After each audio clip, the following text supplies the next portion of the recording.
आज की क्लास में हम जो मेडिसिन देख रहे हैं उस मेडिसिन का नाम है एबिस नाइग्रा। ठीक है, हमने कल की क्लास में जो देखा था वो क्या था, वो उसका नाम क्या था, एबिस कैन। ठीक है ना, एबिस कैन। ठीक है ना, आज कौन से देख रहे हैं हम, एबिस नाइग्रा। ठीक है, नाम से ही पता पड़ रहा है क्योंकि दोनों के नाम कहाँ से उनका किससे स्टार्ट हो रहा है, एबिस से। ठीक है, इसका मतलब और एक और चीज़, और एक इसकी जो फैमिली होती है ना एबिस नाइग्रा की और एबिस कैन, उन दोनों की फैमिली कौन सी होती है, कॉनिफेर, है ना, कॉनिफेर। ठीक है, और इनका जो जीनस है एबिस वो भी दोनों का सेम था। ठीक है ना, तो मैं आपको ये बताना चाह रही हूँ इससे कि आप जो आपने कल एबिस कैन का जो प्लांट देखा था, ठीक है, वो और एबिस नाइग्रा का जो हम आज देख रहे हैं, ठीक है, वो दोनों मोर और लेस कैसे सेम है। ठीक है, क्यों, क्योंकि इनके स्पेसिस सॉरी इनका क्योंकि फैमिली सेम है, इनकी फैमिली भी सेम है और इनका जो जीनस है वो भी सेम है। ठीक है, दोनों एबिस है। ठीक है, यहाँ तक बात समझ में आ गई। ठीक है, अच्छा, जो एबिस कैन है, ठीक है, उसका मैं कल की क्लास में जो कॉमन नेम है वो बताना भूल गई थी। ठीक है, वो क्या है, हेमलॉक स्प्रूस। ठीक है, ये एबिस कैन का है। ठीक है, उसका नाम क्या है, हेमलॉक स्प्रूस। ठीक है, और जो हमारा एबिस नाइग्रा है उसका जो नाम है वो क्या है, ब्लैक स्प्रूस। ठीक है, ये भी काफ़ी छोटी सी मेडिसिन है।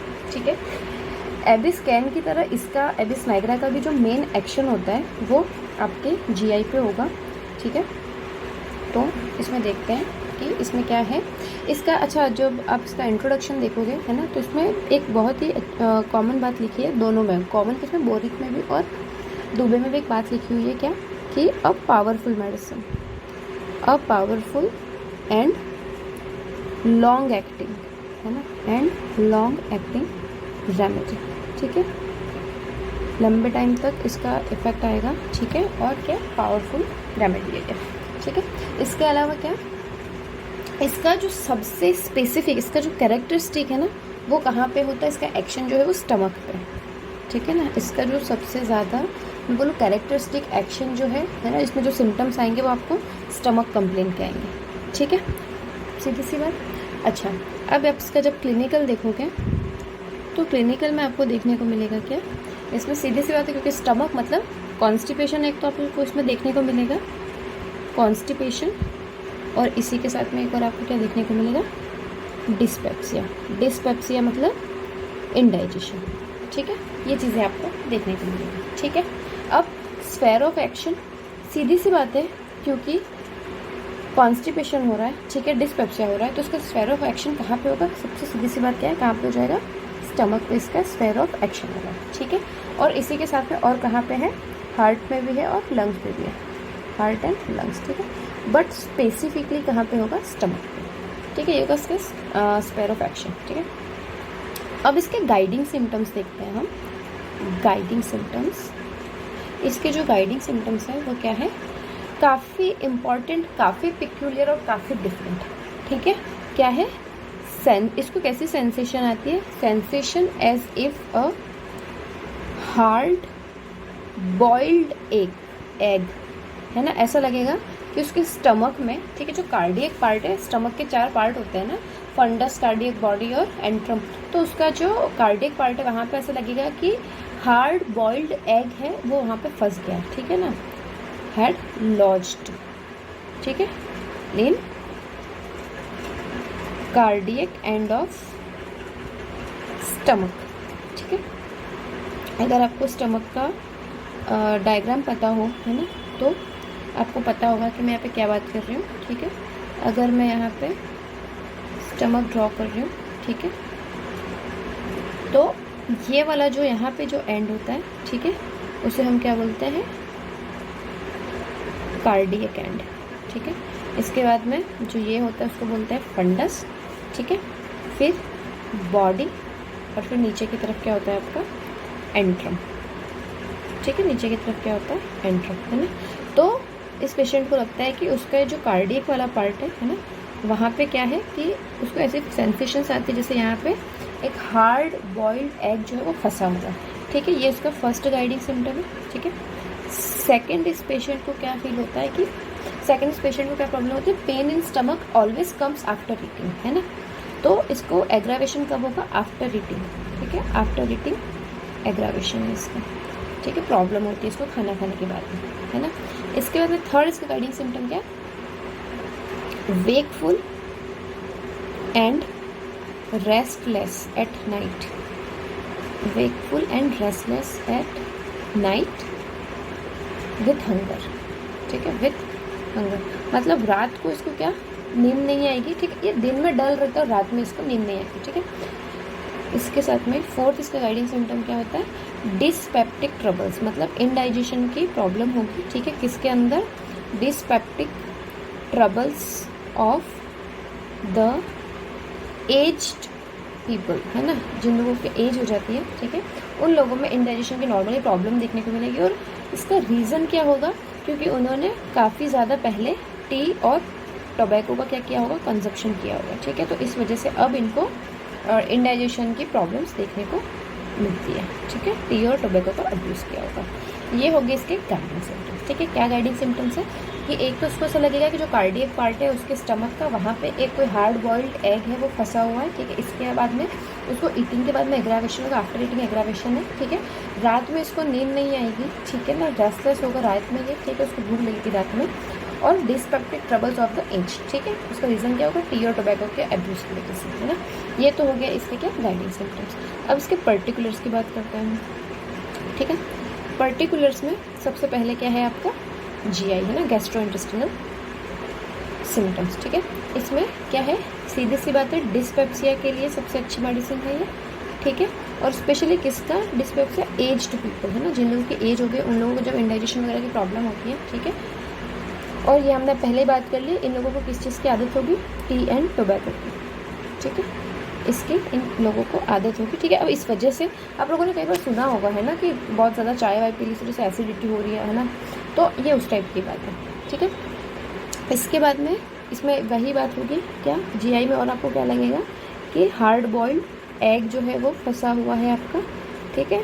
हार्ड बॉइल्ड एग कहाँ पे, जो कार्डियक पार्ट होता है ना, आपका जो कार्डियक पार्ट होता है स्टमक का, कार्डियक एंड ऑफ स्टमक, वहाँ पे ऐसा फील होगा जैसे कि कुछ हार्ड बॉइल्ड एग जो है वो फंसा हुआ है, ठीक है। इसी के साथ में पेशेंट ऐसा बोलेगा कि कुछ ऐसा फंस गया है उसके गले में, है ना, उसको ऐसे फीलिंग आएगी, ठीक है। The patient will describe this as a feeling as though he had swallowed some indigestible substance which had stuck in his stomach, ठीक है, कि उसने ऐसा कुछ खा लिया है, ठीक है, जो अब उससे डाइजेस्ट नहीं हो रहा, ठीक है, उससे ऐसा फील होगा, ठीक है। इसके बाद में क्या होगा, इसको सीवियर पेन होगा, ठीक है, एग्रावेशन आफ्टर ईटिंग होगा, ठीक है, आफ्टर ईटिंग, है ना, जो हमने इसके अभी गाइडिंग सिम्टम्स में रखे वही इसके क्या है पर्टिकुलर्स में जीआई के इसके सिम्टम्स हैं, ठीक है। इसके बाद में इसको क्या होगा, एक जो अलग चीज़ जो हमने गाइडिंग सिम्टम्स में नहीं पढ़ी थी, जो आपके इसमें दे रखे पर्टिकुलर्स में दे रखे, उसमें क्या होगा कि टोटल लॉस ऑफ एपेटाइट, मतलब इसको भूख नहीं लगेगी मॉर्निंग में, ठीक है, total loss of appetite in the morning, ठीक है, मॉर्निंग में इसको भूख नहीं लगेगी, है ना। पर जैसे जैसे दिन बढ़ता जाएगा, जैसे जैसे दोपहर होगी, इवनिंग होगी, है ना, नून एंड नाइट, तब उसको भूख जो है वो लगना शुरू हो जाएगी, ठीक है, क्रेविंग फॉर फूड, ठीक है, तब क्या होगा, क्रेविंग होगी इसको खाना खाने की, ठीक है। इसके बाद में क्या होगा, इसको डिस्पेप्सिया तो होगा ही, है ना। इसके अलावा जो नेक्स्ट आपका पर्टिकुलर है वो क्या है, चेस्ट, ठीक है। चेस्ट में आपको क्या दे रखा है, इसका वैसे जीआई ज़्यादा इंपॉर्टेंट है, ठीक है, पर चेस्ट में भी एक दो बातें हम कुछ देख लेते हैं, ठीक है। उसको ऐसा लगेगा कि कुछ समथिंग इज स्टक, है ना, कुछ फंस गया है, ठीक है, लॉज्ड इन द चेस्ट, है ना, और उसे खांसी से निकालना पड़ेगा, है ना, अभी खांसी खा करके उसको बाहर निकालना पड़ेगा, ठीक है, लॉज्ड इन द चेस्ट, ठीक है।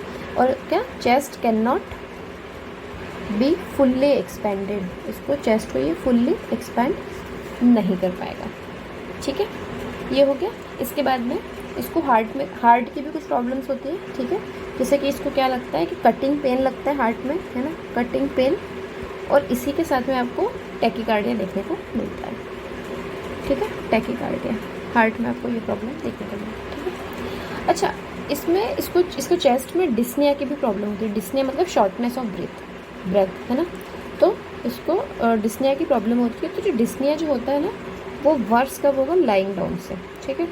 Dyspnoea is worse by lying down, ठीक है। और इसके अलावा इसको क्या, वाटर ब्रश, मतलब जो ऐसे खट्टी सी डकार आती है ना, जिसमें मुंह में पानी सा आ जाता है गंदा सा, ठीक है, तो वो इसको आएगा, ठीक है। इसको वाटर ब्रश होगा, ठीक है। इसके बाद में क्या आएगा, वाटर ब्रश के बाद में कफ होगा, ठीक है। और इसकी वजह से अब क्या होगा, इसको कफिंग बहुत ज़्यादा सीरियस से हो जाएगी ना, बहुत इसकी कफिंग जो है वर्स हो जाएगी, ठीक है ना। वाटर ब्रश पहले इसको क्या होगा, मुंह में खट्टी डकार आएगी, ठीक है। इसके बाद में इसको कफिंग होगी बहुत ज़्यादा, ठीक है। अच्छा, इसमें रिलेशन का जो पार्ट है ना, उसमें कंपैरिजन आपको दे रखा है चाइना, ठीक है। इसके बाद में चाइना, ब्राइनिया और पल्स, ठीक है। उसमें क्योंकि इसमें आपको पता नहीं कि स्पेसिफिक सिम्टम हमने जो देखा स्टमक में, ठीक है, वैसे ही आपको चाइना, ब्राइनिया और पल्स के बारे में भी पूछ रखा है, ठीक है, मतलब रिलेशन पे दे रखा है, ठीक है।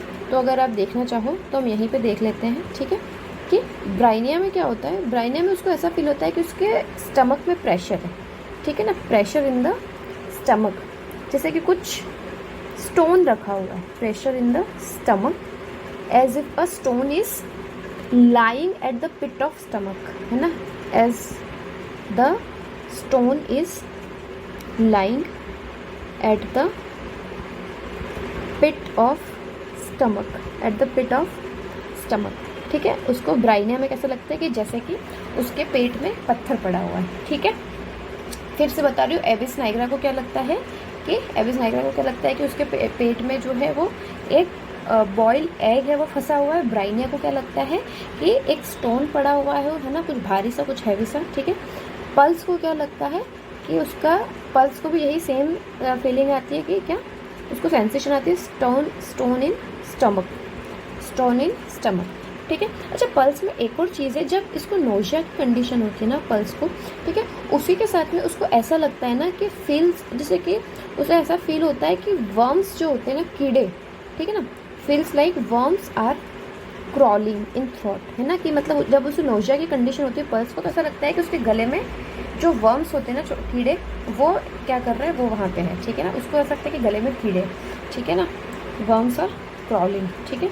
और लास्ट क्या है, चाइना, ठीक है। तो चाइना को क्या लगता है कि उसका जो एब्डोमेन है वो फुल ऑफ गैस है ना, abdomen is full of gas, ठीक है। और क्या, उसको इरेक्टेशंस से रिलीफ मिलेगा, ऐसा उसको लगता है, ठीक है, लेकिन उसको एक्चुअल में इरेक्टेशन से रिलीफ नहीं मिलता है, ठीक है। तो ये इंपॉर्टेंट हो जाता है, ठीक है, ब्राइनिया, पल्स और चाइना, ठीक है। और एबिस नाइग्रा, ठीक है, एबिस नाइग्रा के उसको ऐसा लगता है कि एक बॉइल्ड एग जो है वो फंसा हुआ है, ठीक है। ब्राइनिया को लगता है, ब्राइनिया और पल्स को लगता है कि स्टमक में स्टोन है, और चाइना को लगता है कि उसका पूरा पेट जो है वो गैस से भर गया है, ठीक है ना। तो ये बेसिक हमने देखा, ठीक है, हमने ये दुबे से देखी एबिस नाइग्रा, ठीक है। आई होप आपको समझ में आया होगा। कहीं पर कोई डाउट हो तो please let me know. Thank you.